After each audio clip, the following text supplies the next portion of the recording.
Good morning students. पिछली video में हमने दोहे जो थे उसके पहले 3 दोहों की प्रसंग व्याख्या की थी। तो इस वीडियो में हम अगले दोहे जो हैं इसके नेक्स्ट जो दोहे हैं उनकी प्रसंग व्याख्या करेंगे। तो बच्चों आइए देखते हैं। कहत नटत रिझत खिजत मिलत खिलत लजियात भरे भौन में करत है नैननु ही सब बात।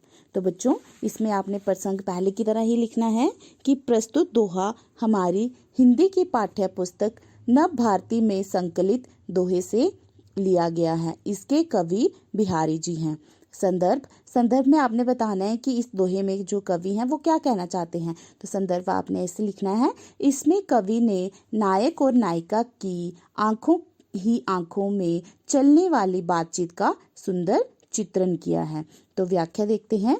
कवि कहता है कि नायक कुछ दूर बैठी नायिका की ओर अपनी आंखों से कुछ संकेत करके कुछ कहता है, परंतु नायिका संकेत से इनकार कर देती है। नायिका के इनकार करने का ढंग कुछ ऐसा था कि नायक मुग्ध हो गया। ये देखकर वह अपनी आंख के इशारे से अपनी खींच प्रकट करती है। उसकी यह खींच बनावटी है। थोड़ी ही देर में जब पुनः उनकी आंखें मिलती हैं तो दोनों एक दूसरे को देखकर खिल उठते हैं और लज्जा जाते हैं। इस प्रकार भीड़ भरे घर में भी नायक नायिका आंखों ही आंखों से में बातचीत कर लेते हैं।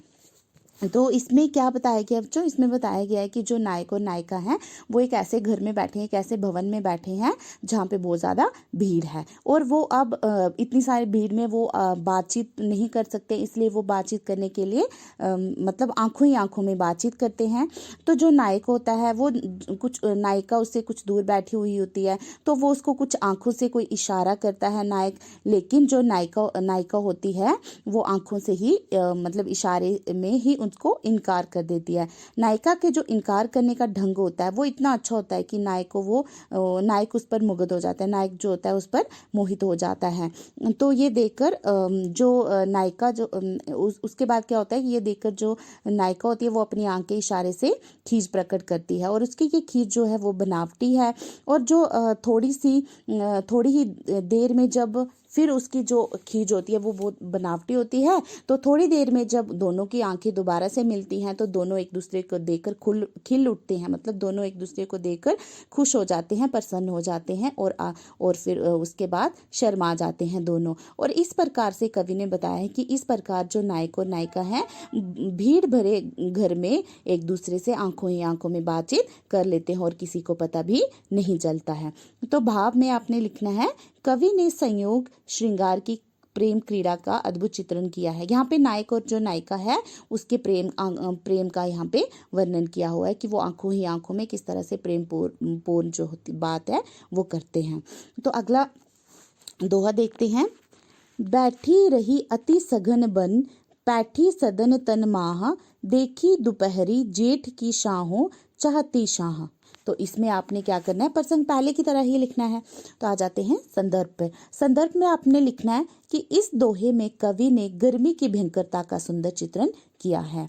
इस दोहे में कवि ने जो गर्मी है उसकी मतलब बहुत अधिक गर्मी है तो उसका ही वर्णन किया हुआ है। तो यहाँ पे क्या बोला है व्याख्या देखते हैं कि कवि यहाँ पे क्या बता रहे हैं कि नायिका नायक से कहती है। यहाँ पे बताया गया है कि जो नायिका है वो नायक से मतलब नायिका होगी राधा और नायक हो गए श्री कृष्ण। तो नायिका जो होती है वो नायक से कहती है कि जेठ मास की इस दोपहर में इतनी भयंकर गर्मी है। जेठ का महीना जो जून जुलाई का मंथ होता है ना, उस महीने की बात यहाँ पे कर रही है कि जेठ के महीने की इस दोपहर में इतनी ज़्यादा गर्मी है कि शाया भी गर्मी से बचने के लिए शाया चाहती है। शाया जो होती है ना, छाँव जो होती है वो भी क्या कहती है, मतलब यहाँ पे बताया कि जो शाया है वो भी छिपने के लिए छाया ढूंढ रही हूँ। क्यों? क्योंकि बहुत ज़्यादा गर्मी है। तो इसी कारण छाया या तो घने जंगल में या घरों के भीतर छिपना चाहती है। तो छाया यहाँ पे इसलिए छाया को बताया गया कि छाया भी छाया ढूंढ रही है। क्यों छाया भी छाया ढूंढ रही है? क्योंकि बहुत ज़्यादा गर्मी है, बहुत ज़्यादा गर्मी है। छाया में खड़े होने पर भी मतलब कोई भी इसका असर नहीं हो रहा है, गर्मी जो कम नहीं हो रही है, जिस कारण यहाँ पे कवि ने बताया है कि इतनी ज़्यादा गर्मी है कि छाया भी क्या करना चाहती चाहती है, या तो वो घने जंगलों में छिपना चाहती है या वो घर के अंदर छिपना चाहती है। तो यहाँ पे भाव ये है कि गर्मी बहुत अधिक है, जिस कारण गर्मी ने से घबराकर शाया बिशाया ढूंढ रही, वह भी छिपना चाहती है। यहाँ पे यही बताया हुआ है कि गर्मी बहुत ज़्यादा है, इतनी ज़्यादा गर्मी है, इतनी ज़्यादा गर्मी है कि जो शाया है वो खुद घबरा गई है और वो भी छिपना चाहती है, इसलिए वह भी छिपने के लिए शाया ढूंढ रही है। और वो कहाँ छिपना चाहती है, या तो घने जंगल में छिपना चाहती है या घरों के भीतर, घरों के अंदर वह छिपना चाहती है, क्योंकि बहुत ज़्यादा गर्मी है और ये गर्मी उससे भी सहन नहीं हो रही है। तो भाव में आपने लिखना है कि कवि ने शाया को गर्मी से बचने के लिए वन और घरों में छिपते हुए चित्रित किया है। कि यहाँ पे इस दोहे में कवि ने क्या बताया है कि गर्मी बहुत ज़्यादा है, इसलिए जो छाया है वो घर और वन में छिपते हुए, कवि ने इसमें बताया कि जो छाया है वो घर और वन में छिपना चाहती है। अगला दोहा देखते हैं।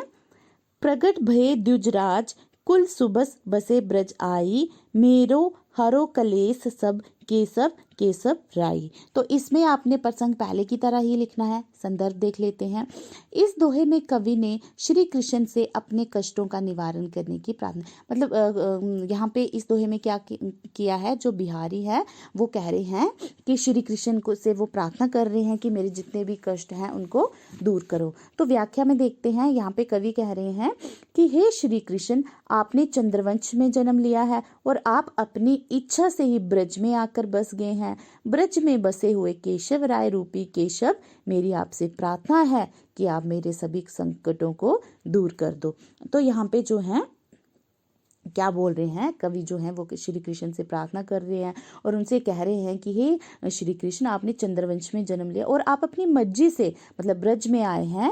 तो ब्रज में बसे हुए, फिर वो श्री कृष्ण को ही कह रहे हैं कि ब्रज में बसे हुए केशव राय रूपी केशव, श्री कृष्ण से कह रहे हैं कि केशव राय रूपी केशव, मेरी आपसे प्रार्थना है कि आप मेरे सभी संकटों को दूर कर दो। कि वह कृष्ण से प्रार्थना कर रहे हैं कि मेरे जितने भी संकट हैं, मेरी आपसे प्रार्थना है कि आप उन सभी संकटों को दूर कर दो। तो यहाँ पे क्या बताया गया कि जो कवि हैं वो श्री कृष्ण से प्रार्थना कर रहे हैं कि आप मेरे सारे संकट को दूर कर दो। तो भाव में भी यही आ जाएगा कि जो कवि हैं श्री कृष्ण से जीवन के सभी दुखों को दूर करने की प्रार्थना कर रहे हैं। यहाँ पे कवि क्या कर रहे हैं, यहाँ पे श्री कृष्ण से प्रार्थना कर रहे हैं कि उनके जीवन में जितने भी कष्ट हैं उन सभी को दूर कर दो। अगला दोहा देखते हैं, इसका लास्ट दोहा।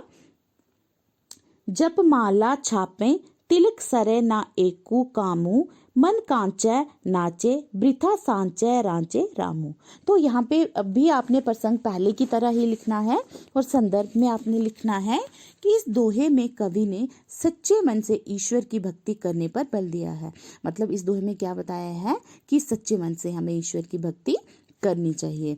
तो इसमें कवि कहता है कि हाथ में निरंतर जाप करने की माला लेने से, ईश्वर के छपे वस्त्र पहनने से तथा तिलक लगाने से ईश्वर की भक्ति का कार्य पूरा नहीं होता है। यदि मनुष्य का मन अस्थिर हो और उसके मन में ईश्वर के प्रति पूर्ण विश्वास नहीं है तो भक्ति में जाना भी व्यर्थ है। इसके विपरीत जो व्यक्ति सच्चे मन से ईश्वर पर विश्वास करके भक्ति करते हैं, भगवान उन्हीं पर प्रसन्न होते हैं।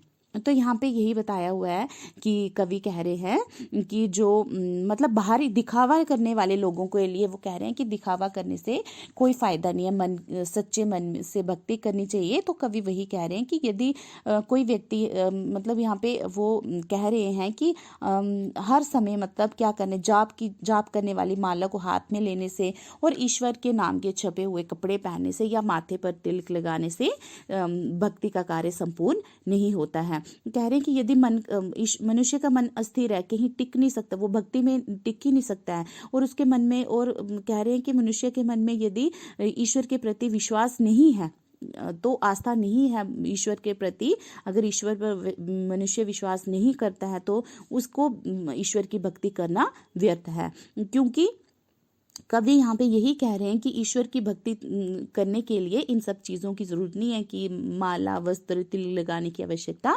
नहीं है। मन में क्या होनी चाहिए, सच्चाई होनी चाहिए, और सच्चे मन से ही ईश्वर की जो है वो भक्ति करनी चाहिए। और जो ईश्वर पर विश्वास रखता है और ईश्वर की सच्चे मन से भक्ति करता है जो मनुष्य, भगवान जो है उन्हीं पर प्रसन्न होते हैं। तो यहाँ पे यही बताया गया है कि ईश्वर को ये बाहरी दिखावा करने,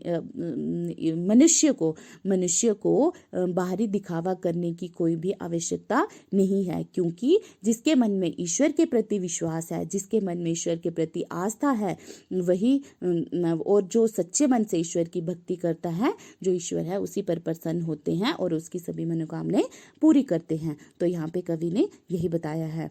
तो भाव में आपने लिखना है कि कवि ने यहाँ बाहरी आडंबरों का विरोध किया है, मतलब बाहरी आडंबर, बाहरी दिखावे का विरोध किया है। यहाँ पे कवि ने कहा कि हमें बाहरी दिखावे की आवश्यकता नहीं है। यदि हम सच्चे मन से ईश्वर की भक्ति करें तो हमें ईश्वर की प्राप्ति होती है और हम ईश्वर जो होते हैं हम पर प्रसन्न होते हैं। तो यहाँ पे कवि ने यही कहा है कि हमें दिखावे की आवश्यकता नहीं है, हमें ईश्वर की भक्ति सच्चे मन से करनी चाहिए।